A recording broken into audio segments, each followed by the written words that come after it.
Dr. Washington, thank you so much for joining the Vanderbloemen Leadership Podcast. You are actually a part of our series that we are launching during Black History Month, and it's called The History and Evolution of the Black Church. And you are coming on today to talk about kind of enslavement, missionaries in Africa, what was the religion in Africa at that time, things of that nature. So before we dive deep into our topic today, do you mind introducing yourself, telling us a little bit about what you do, what university you work for? No problem. Well, thank you all for having me. Um, I teach African and African diaspora history, and I work at Calvin University. I've been here for 14 years, and um, it's been a good ride. So yeah, I do a lot of teaching also in world history, and I teach in interdisciplinary courses that center on race and also the intersectionality of race and gender and Christian thought. Mhm. And where is Calvin University? Grand Rapids, Michigan. All right. So you guys must be pretty cold there, huh? It's cold today. It's been cold all week, but the sun is out. Yeah. Well, I'm originally from the Midwest. I'm one state over from Illinois, so I enjoy the Midwest, but I do not miss the weather. That's for sure. Well, I'm not from the Midwest, and this, this these winters are starting to get on me. Oh yeah, they're rough, rough, rough. All right. Well, let's get started in our topic. And when I think about just personally as a Christian, as a Black woman in America, knowing our history, I often think about what religion was studied or practiced or spirituality by the Africans during, before enslavement, before uh, we were brought over into the United States. Can you Mhm. talk a little bit about that? What was going on in Africa with when it comes to religion and spirituality? Yeah, I definitely could talk about that um, a little bit. I don't know if I can talk a little bit about it, uh, but to put a little bit of context in terms of the period of the transatlantic slave trade, I mean we're talking a period that began roughly 1450 and lasted to 1850, encompassing the activities of the Portuguese trading enslaved Africans to Europe and then to the New World after 1500, and even the slave trade, the Atlantic slave trade, was ended in 1850 in Brazil. So I mean we're talking a solid 400 years. So that covers a lot of ground in terms of, let's say, in the 15th, 16th, maybe even 17th centuries. We're talking about the vast majority of the population of enslaved Africans are coming from really five zones, five regions on the continent. They're coming from Senegambia, there, which is obviously modern day Senegal and the Gambia. They're also coming from what was then termed as the Slave Coast and the Rice Coast, which would encompass modern day Sierra Leone, Liberia, Ivory Coast. Also coming from the area of the the Bight of Benin, modern day Benin, Togo, also the Bight of Biafra, which would be modern day Nigeria, off more to the really to the east, um, and also a little bit of what is modern day Cameroon, and then finally going down to Congo, Angola, which would be modern day um, Democratic Republic of Congo, but also mostly Angola, and and also I would include Ghana in that as well. Ghana situated between um, Ivory Coast and Togo. But then we have to factor into we have to factor in 1,000 miles at least hinterland from those coasts. Mhm. So those are big areas, and we're talking hundreds of different societies, 100 different ethno-linguistic groups. But the work of anthropologists, especially in the 20th century, I'm thinking primarily of Melville Herskovitz, uh, did some good work in terms of trying to figure out uh, baseline cultures among different groups and different regions. And so, in terms of religion, we see a lot of similarity of religious practices from as far south as Angola, that area, all the way to the Senegambia. Um, so just to give a basically a general statement on that is that African ethno-linguistic groups, and I use that term on purpose. I do not use the term tribe. Mhm. That's a colonized word, Mhm. but ethno-linguistic groups practice what we might call naturalistic um, religions. Uh, these groups did recognize a creator God, um, called by whatever name that the language called for. So among Igbo speaking people, that creator God would be Chukwu. Um, among Akan speaking people in Ghana, I'm sorry, Igbo speaking people in Eastern Nigeria, um, Mhm. Akan speaking people in modern day Togo and Ghana, that high god would be called Yame. So there's this belief in a high creator God, Mhm. but also there's a belief in gods and goddesses of different things in nature. Uh, God of rain, God of thunder, goddess of the earth, Mhm. so forth and so on. A yam god, even among Igbo speaking people. Um, so and these gods, especially these subsidiary gods but below the creator god, these gods are placated, prayed to, sacrificed to by our folks, and they will go through priests or priestesses of these various gods to placate, to pray. Um, and with that said, there's this general worldview among especially West and West Central Africans, but I think this would also apply in East Africa as well. There's this worldview in which Africans see all of life connected, the living are connected with those who have passed on. Mhm. So ancestors are still with us. Uh, Ancestors can be prayed to, supplicated, uh, to do good for those of us on Earth. Uh, so again, it's naturalistic. I will call it, very much tied to location, because these are not missionary religions. These are tied to the people and their own stories about how they got to where they got to. Um, so that's one thing. But also we have to consider that um, a proportion of West Africans, especially West Africans, let's say modern day Senegambia, but also um, as far north and to the east as Burkina Faso, which is just north of Ghana, um, also in northern Ghana, but also in northern Nigeria among the Hausa Fulani. Uh, you have Muslims, uh, Mhm.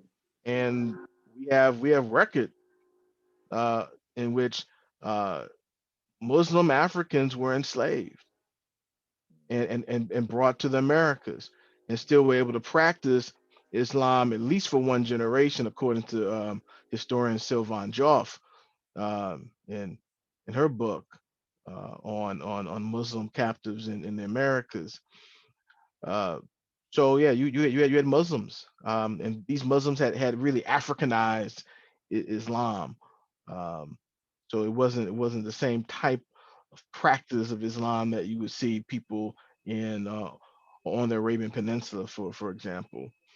And then last but not least, there were also Christians um, Mm. in that time. Now, obviously, there were Christians that go all the way back to really, I mean, we can argue the foundations of the church um, that would be found in Northeast Africa, and the church was there in the ancient days in Egypt and also in Nubia and eventually down in what is now Ethiopia.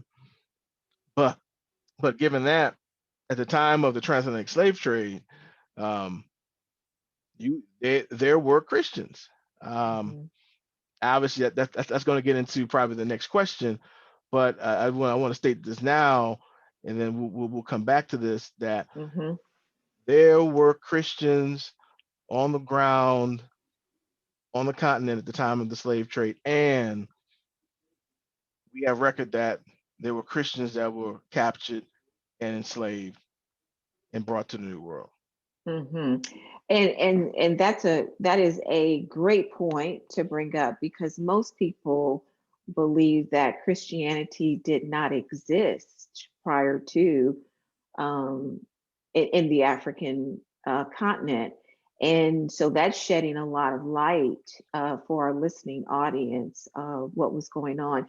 Do you have any knowledge of how, at that time, before, let's say, missionaries came into Africa, where did that Christianity root come from? Well, yeah, that's a good question.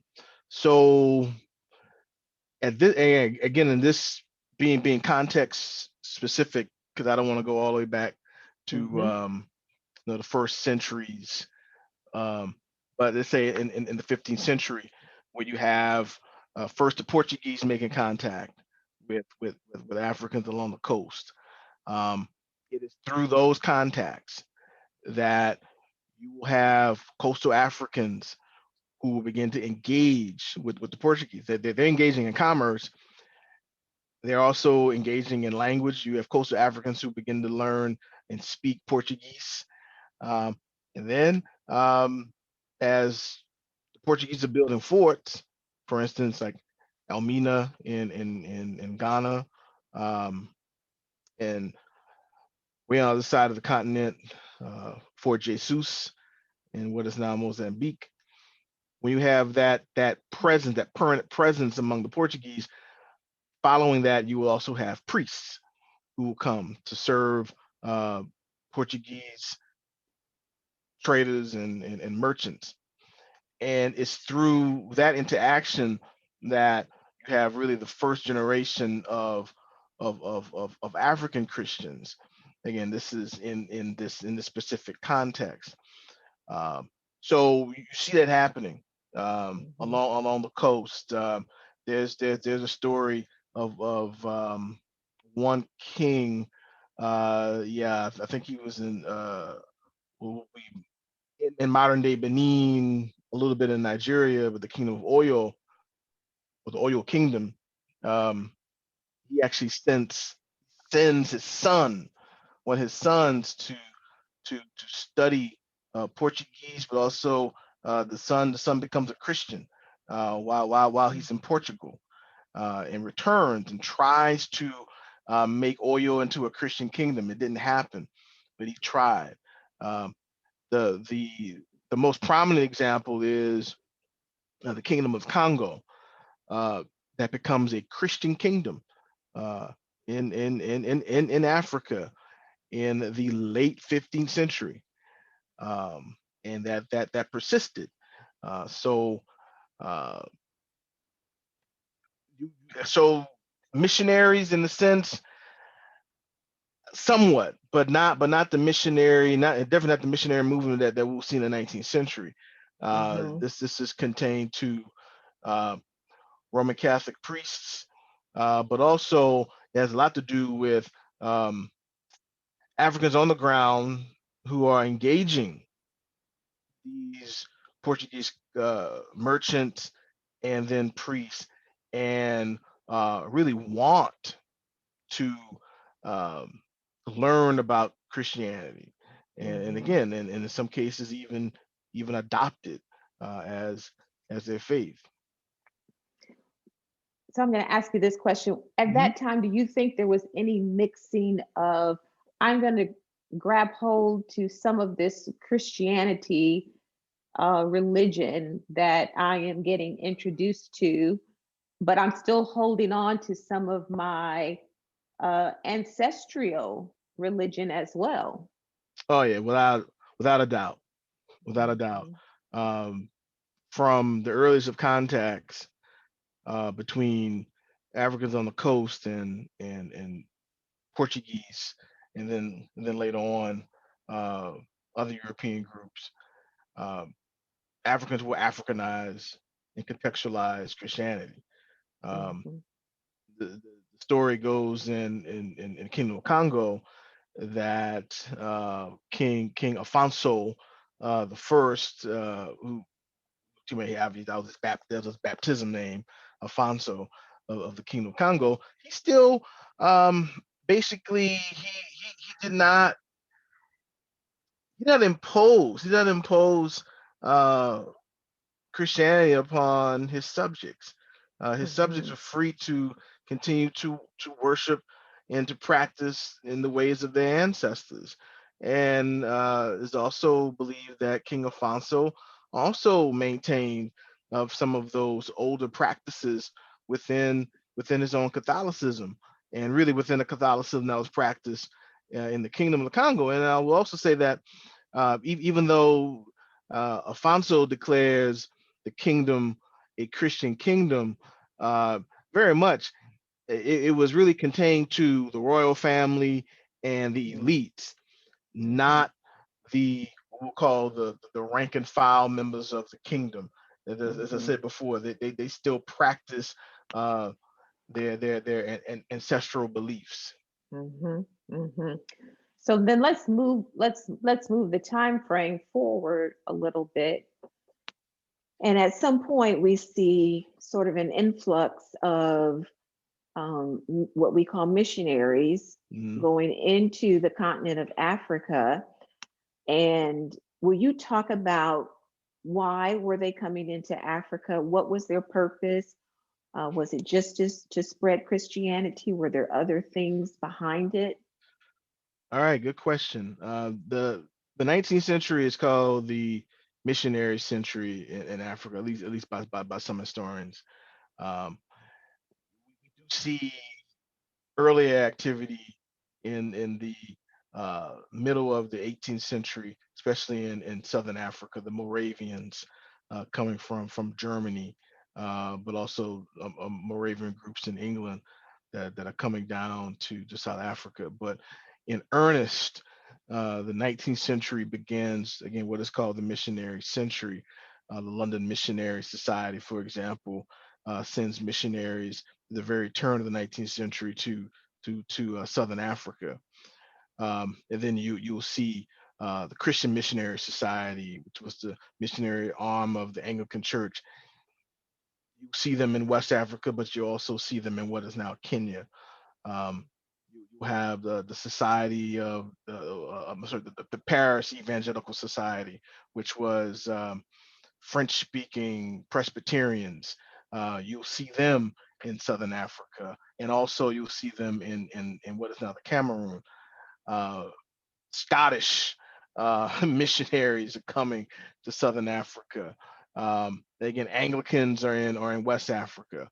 You have the Holy Fathers who are coming in Nigeria by the late 19th century, and also they're in Central Africa, Rwanda, Burundi, that area. Also Kenya as well.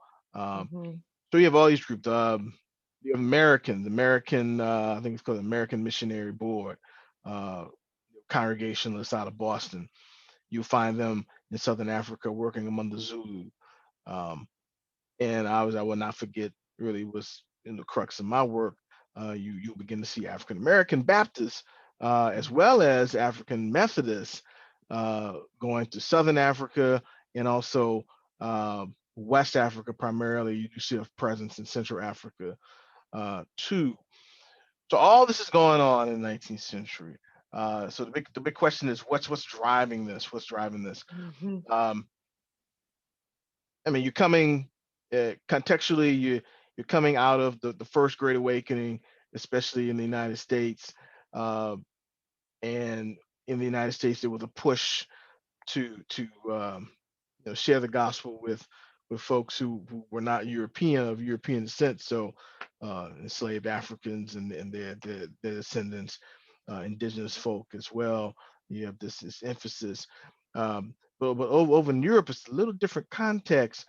Uh, Really, there's this humanitarian push, Mhm. uh, especially in England.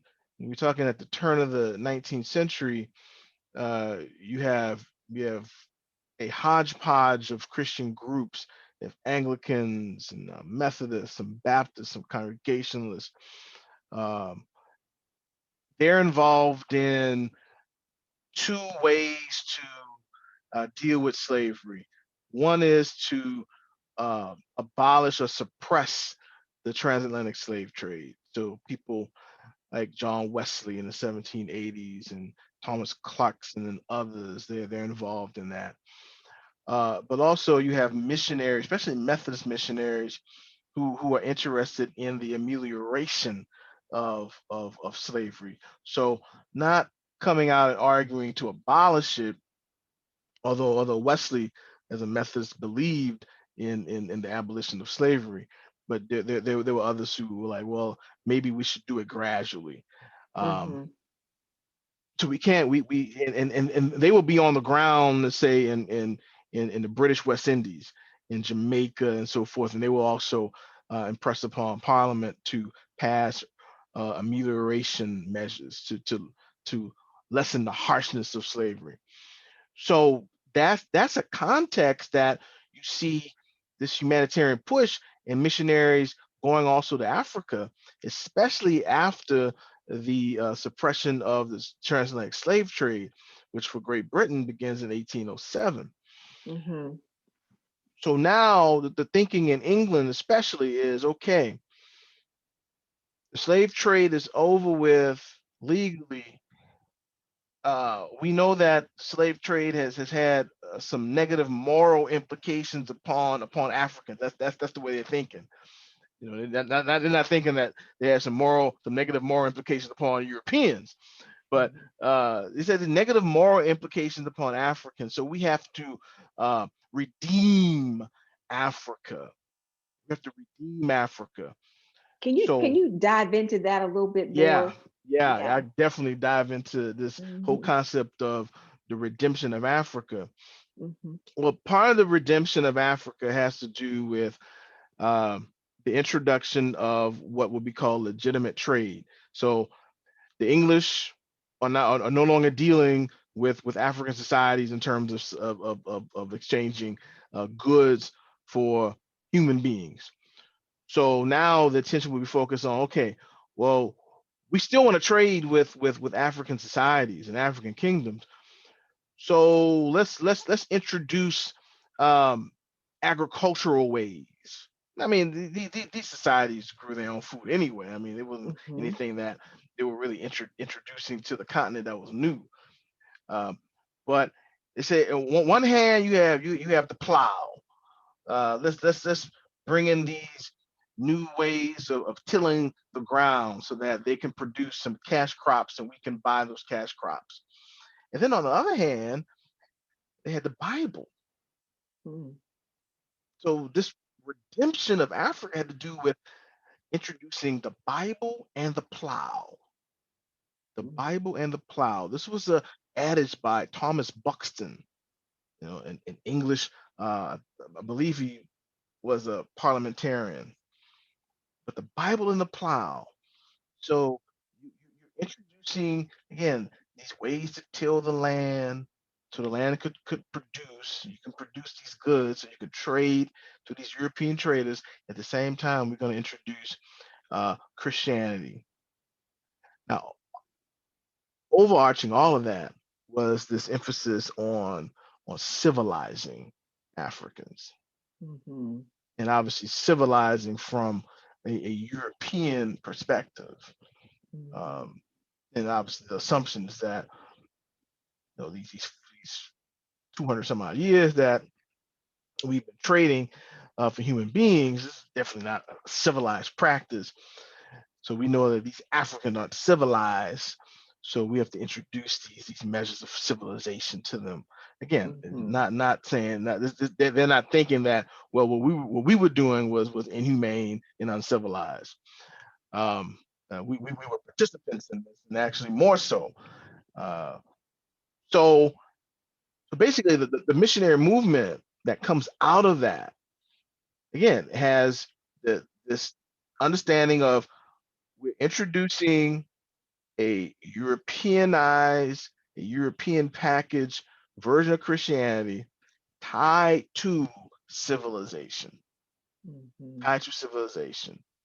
Uh, put on clothes, put on European style clothes. Women cover up, you know. Men wear pants and European style shirts.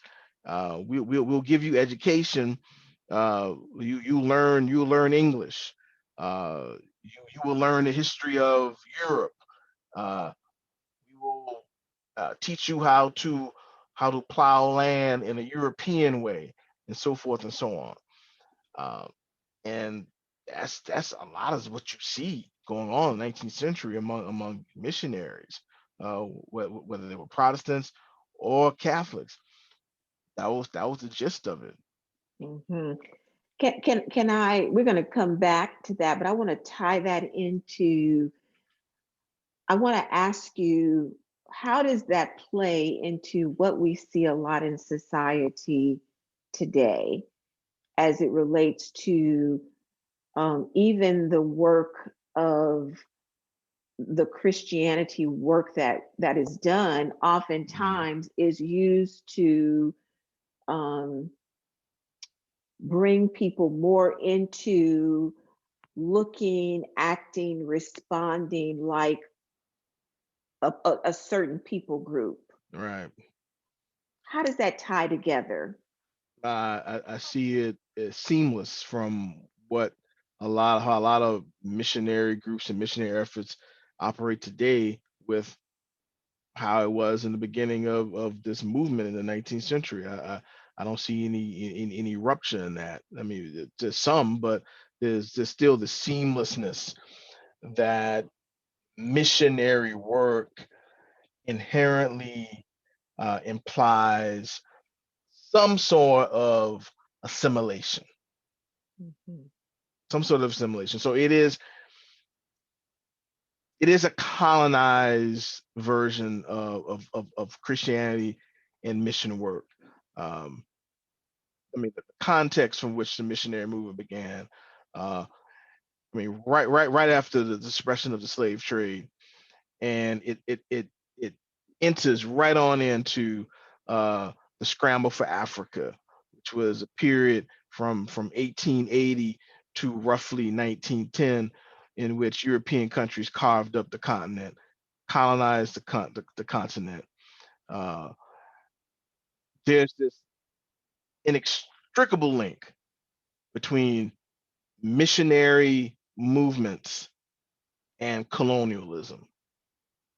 I do like to emphasize certain things about the differences. Obviously, Uh-huh. uh, colonial rulers really didn't care about religion, but at the same time, you had these missionaries that are already on the ground beforehand that pretty much paved the way for colonialism. Mhm. So we have to treat that context carefully. We have to look at it, have to understand it, and also understand how that colonialist mindset has really never gone away, especially Mhm. especially in terms of mission work. Again, I'm speaking in general terms, Mhm. but it's really never gone away. Even my work that I do with African Americans who go to the African mission field, I see the same thing. Mhm. It's they're there to civilize.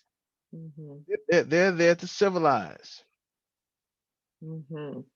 So when the missionaries sort of came into Africa in that late 1800s, early 1900s, were churches started then? Did you see Africans start their own churches? Would that be what you would call, the birthing of the Black church, quote unquote? Right? They were Africans, but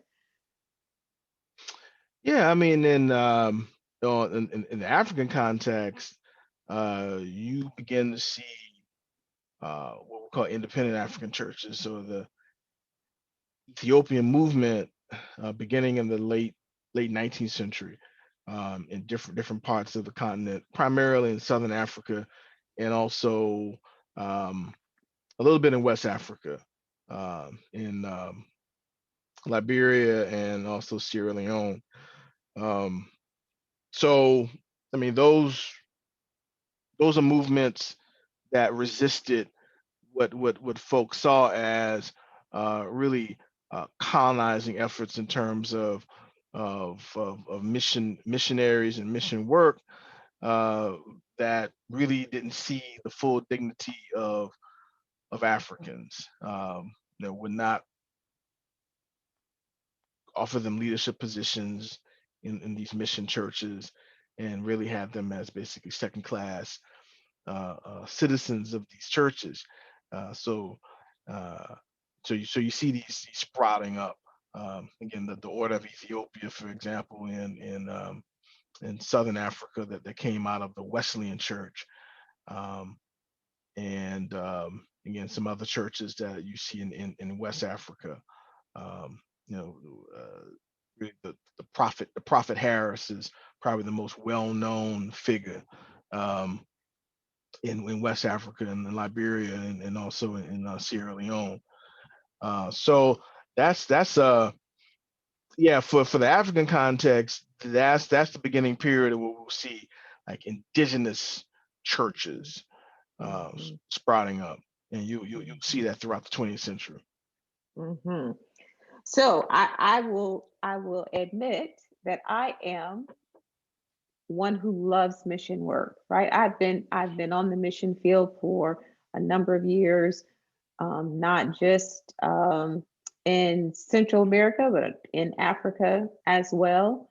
I would like for you to give people that feel called to mission work some advice, maybe word of encouragement. How do you approach in modern day time? Mm, How do you approach humanitarian and evangelistic work in Africa? right. That's a great question. I'm glad you asked that. Yeah, I've been thinking about that for a number of years. Again, Mhm, I'm not a missionary. Have not been a missionary. I know a new missionary on the field in Liberia, um, and we've had these conversations and so forth. And being on the ground, especially in that particular field, it gives me a better understanding to link up to the history. But mhm, definitely, what I would say is that number one, you have to know the uh, people in their present social, economic, political situation, but also in the historic social, economic, political situation. Um, I mean, the past is very much the present. Uh, so you have to really know that history. Um, Also,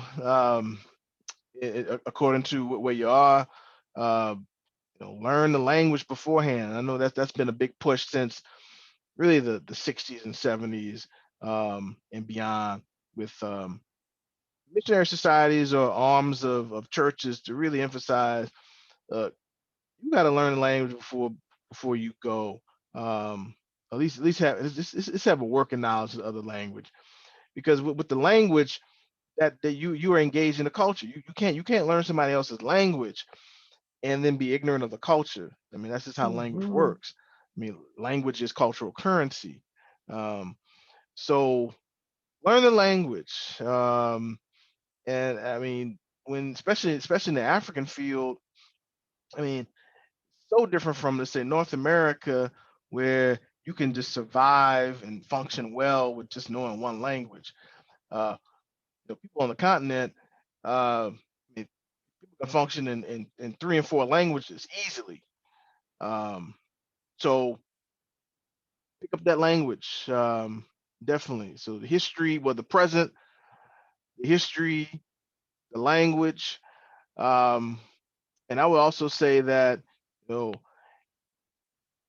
enter into a mission field, especially on the continent, as as a servant, not as a professional.